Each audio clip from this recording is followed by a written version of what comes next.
Ce mercredi 29 janvier 2025, le Conseil des ministres s'est réuni sous la présidence du chef de l'État, M. Patrice Talon.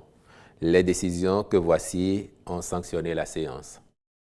Au chapitre des mesures normatives, ont été adoptés les décrets portant transmission à l'Assemblée nationale pour examen et vote du projet de loi modifiant et complétant la loi numéro 2012-15 du 18 mars 2013, modifié et complété portant code de procédure pénale, puis approbation des statuts de l'Office national d'imprimerie et de presse, ONIP. S'agissant des communications, en point 1, contractualisation pour la mise en place de la base de données sur l'enseignement supérieur. La délégation au contrôle et à l'éthique dans l'enseignement supérieur a, entre autres attributions, l'évaluation des enseignants et chercheurs du sous-secteur de l'enseignement supérieur et de la recherche scientifique.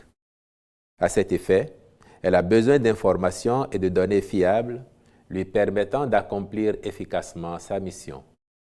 Pour ce faire, elle a élaboré des formulaires digitalisés en vue de collecter par elle-même certaines informations à traiter et à visualiser dans un environnement approprié. Par ailleurs, d'autres renseignements et statistiques à caractère général nécessaires à son action sont censés être disponibles dans les bases préexistantes. Or, celles-ci sont actuellement éparses et peu consistantes pour être judicieusement exploitées aux fins de besoins spécifiques. D'où l'intérêt à disposer d'un outil permettant une automatisation de ces processus internes, une interopérabilité entre différentes structures et un accès en temps réel à des statistiques crédibles. C'est pourquoi le Conseil s'est prononcé en faveur de la contractualisation avec un cabinet spécialisé pour la mise en place d'un système d'information et d'une base de données spécifique sur l'enseignement supérieur. En point 2, réalisation des études d'impact environnemental et social de certains projets du programme d'action du gouvernement.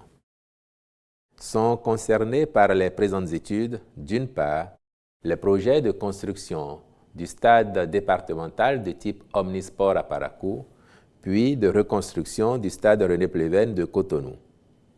Est pris en compte, d'autre part, le projet de construction du Musée des Arts contemporains de Cotonou avec une composante intégrant l'impact environnemental et social ainsi que le plan d'action de réinstallation.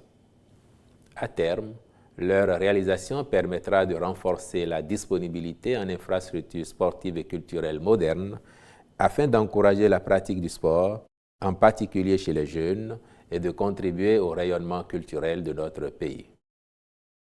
Au chapitre des rencontres et manifestations internationales, il a été autorisé la participation du Bénin à l'exposition universelle Osaka 2025 au Japon du 13 avril au 13 octobre 2025. S'agissant des mesures individuelles enfin, les nominations ci-après ont été prononcées. À la présidence de la République, secrétaire exécutif de l'Autorité de régulation des marchés publics, M. Ludovic Guédié, secrétaire exécutif du Conseil national de l'éducation, M. Chabi Clément Worou, au ministère du Cadre de vie et des Transports en charge du développement durable. Directeur général du Centre national de sécurité routière, M.